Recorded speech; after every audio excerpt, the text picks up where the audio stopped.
Hey, this is Spanishiwa. I'm being interviewed by Paperclip for mixedfruit.org. Hey guys, it's Paperclip from mixedfruit.org, and I'm here with the oh-so-influential Michael Spanishiwa Yaboot. Thanks for joining me, Spanishiwa. Yeah, no problem. It's a pleasure to be here. And how are you today? Doing pretty well. It's like mid-afternoon, just chilling here watching some NASL. How's it going in the NSL? I haven't been following. To be honest, I haven't followed too much. I just woke up. But last night we had some pretty awesome games with Sen being, I think, the I only called it, foreigner. man. I called it. Yeah, I was actually, well, I don't know. Well, I was playing with Sen before NASL. I don't know if I would say it was practice games or not, but played a few games and How it are was you pretty doing cool. against him? Not so well. I think it went to something like 2-10. Like I managed to take like one or two games, and then he just smashed me in every other game. Oh But dear. good practice. Good practice What? for Yeah, me, I probably mean, not so taking much for games him. from someone that level is pretty impressive. Felt pretty lucky, but you'll take it when you can get it. Yeah, I mean, and you, in a tournament relatively recently, you Yep. 4-0'd TLO. Yeah. I mean, this is like a few months or a couple months ago, and TLO was kind of on a slumping streak, and then later on we find out that his carpal tunnel's really keeping him down, and to the point where he had to actually stop playing. So I don't really think he was at the top form or even close to it. So I don't worry too much about the Hey, he TLO show was at match. top form enough to actually compete with you. He took up the challenge. This is true. This is true. Yeah, I mean, even that's impressive. I wouldn't stand a chance against the TLO if he had no hands, let alone having hurt. Yeah, no, it is very sad to see TLO quit because of a medical condition. I really hope he comes back because watching his games, he is such a creative player, Yeah, I know. I know. and there isn't really anyone who is as creative as him. I mean, I don't know many other players who can play all three races at the level that he can. It's a shame he chose Terran as his main, but but I mean, I've only interviewed Zergs up till now. Yeah, it's kind of ridiculous. I don't know how he does random. You'd think it'd be like three times the skill or something, as playing one race, but I don't know. Maybe I have no maybe he's idea. just super good. Where's TLO from? He's wait, he's German, right? I'm pretty Yeah, sure he's I thought he German. was German. I mean, that explains a lot because from what I've Really? learned from visiting Germany and having close family members who are very close to Germany and all that stuff, they don't really do anything unless they're going to do it absolutely perfectly.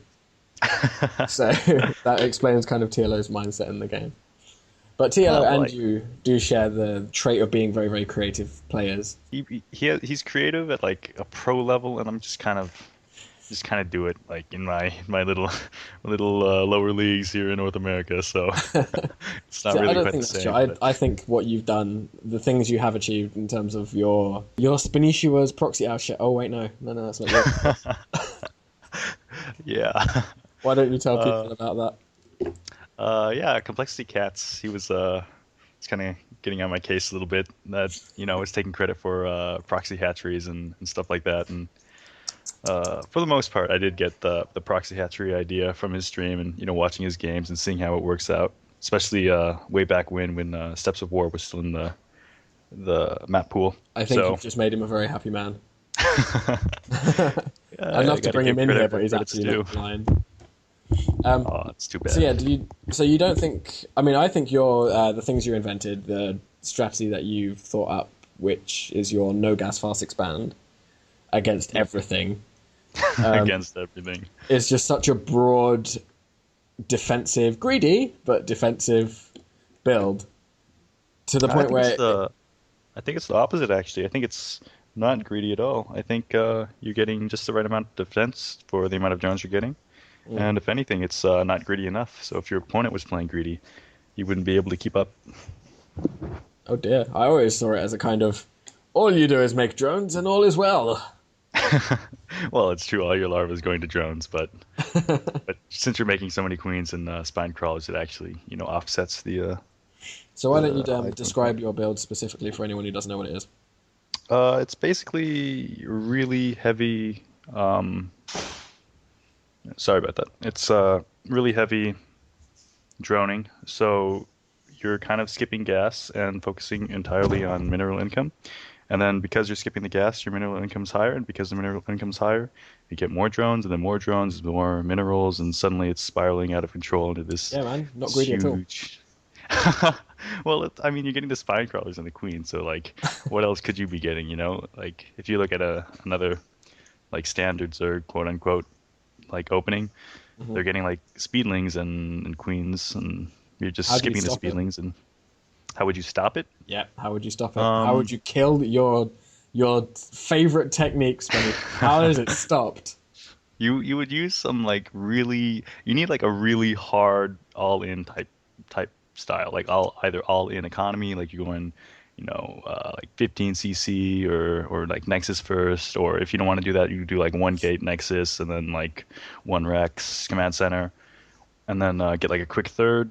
Or if you don't want to go economy, you could do like some crazy one base play, like a three port Banshee without cloak, or like guess a Marauder Hellion all in might work. Probably wouldn't be the most effective. SCV all ins are pretty good. Two racks also a good build. Two gate off the start would also be pretty effective. So pretty much any early pressure, really early pressure, makes it a little bit difficult. Yeah, the early pressure designed to shut down like hatch first openings. That would like it doesn't matter what kind of hatch first you're going to do. It's obviously going to be effective just because it's designed to stop hatch first openings. So Yeah. So about the because this style is, I mean, did you take how long did it take for you to develop this? Did you develop it on your own? Did you have influences? developing it, it was just kind of an idea that I wouldn't say it's like the most refined thing out there. And then I watched some of I think it was Zenio, OGS Zenio. I think he was using the build in either GSL or some kind of tournament like that, and he was adding a Roach Warren around like when he was throwing down the gases, and so the build kind of evolved like that. Seeing what other players did and just adding to it like that. But other than that, it's pretty much just hey, let's just get no gas until 40 and then do this.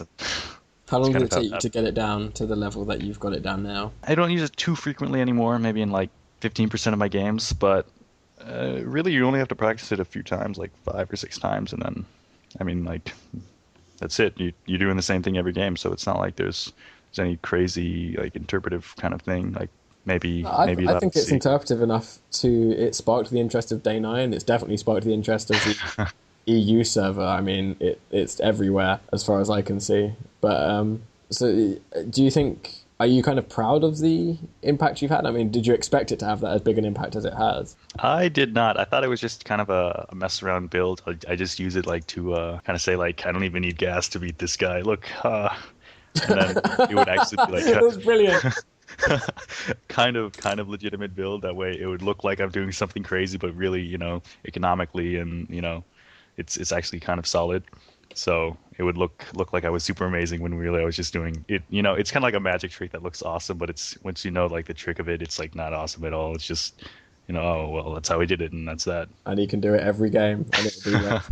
It's basically you can have it as your standard opener as a low level Zerg, and Oh yeah, yeah, massively well, definitely. which is huge. I mean, you've invented a relatively simple strat for Zerg, which is renowned for having complicated strategies or none at all. Just build whatever counters whatever he's doing. Quick.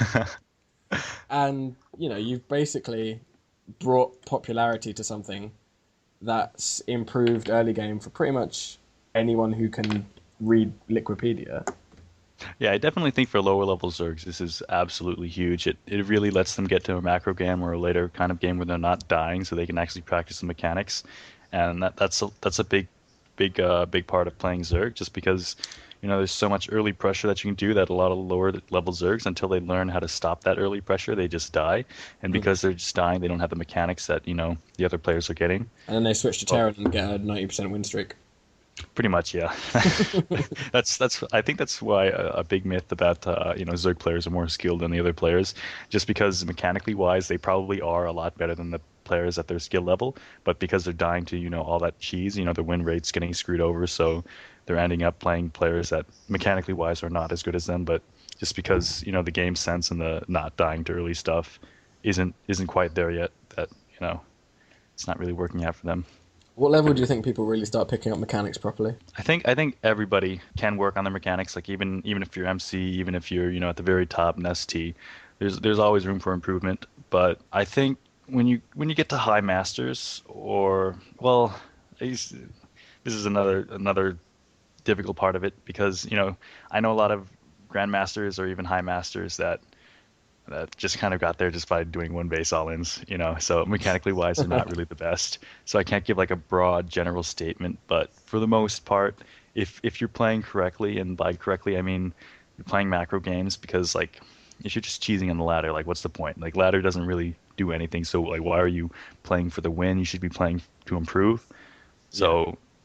So yeah, but for the most part, if you're high grandmasters or in grandmasters, you probably mechanically are pretty solid, and you're just losing to like not interpreting a build order or reacting appropriately or something like that. There is something Katz mentioned yesterday is he feels that it's a bit of a problem about people who just win straight out because their build order just happens to Yeah, blindly counter the other person's. I think Dustin Browder like really wanted to make early aggression and cheese really viable, but Thanks, man. no, what are you gonna do about it? Thanks from the Silver League. Yep, yep. I don't know. I think Blizzard seems to be kind of avoiding the main issues with the game that have been outspoken by people like Idra, who generally knows what he's saying. I mean, sometimes he says things that are a bit out of whack, but I think for the most part, he doesn't say anything that he doesn't believe is 100% true. Yeah, So when I he can says see things that. like, I'm going to 2-0 both the Koreans, he genuinely believes he is. And actually, when he said that in the NASL, he did. Yeah, He said, I'm going to but 2-0 both the Koreans, and then Sen's probably going to kill me. And then he 2-0 both the Koreans, and Sen killed him. didn't he say like he was gonna 2-0 all the Koreans in his bracket, and then like loses to Boxer and the other Korean? So I mean, he goes both ways.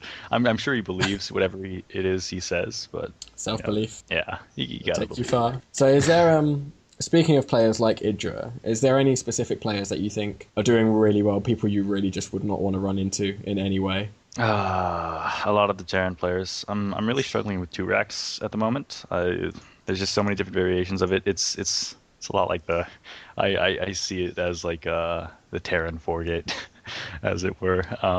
Just in the sense that I was struggling a lot with Forgate when I was at a lower level, but then once I learned how to stop it, wasn't difficult at all. So it's just like a learning curve kind of thing. Like once you get to the point where you can't stop it, then the strategy just uh, I think would be bad. I don't know. 2Rex isn't nearly as all in as a 4 gate, so I could be speaking too soon here. So any really high level Terran pretty much shakes you. High level Terrans, yep. Zerg versus Zerg, I'm really not so solid on either. So if I were to run into a Zerg, even if he was lower level than me, I'd be a little nervous, just because crazy stuff can happen in mirror matchups, especially Zerg versus Zerg.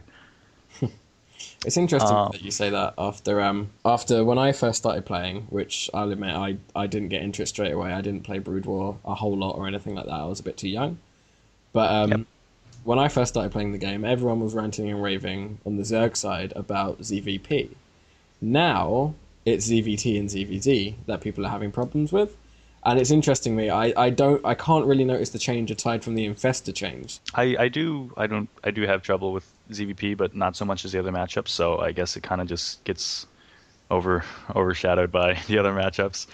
ZVZ, just because it's tough. You're supposed to be playing a reactive race, and all the units are moving relatively quickly, and there's a really set few amount of units that you can use. Like in TVT, you could open Reapers, you can open Marauders and like Marines and like whatever you want. But ZVZ, it's like getting Zerglings, maybe you're getting Banelings, and then like Roaches, and then 9 times out of Infestors 10 go. that's it. Yeah, exactly. So like when you have like your choices limited like that, I feel like the skill ceiling, it's not lower, but like because you don't have that many choices to make, like you won't be making wrong choices more often, just because there's not as many choices to pick from. Mhm. So a player who might not be as good as you, they have to pick like Zerglings, Roaches, like 50-50 chance. Yeah, roll So the dice. yeah, that's how I feel about it.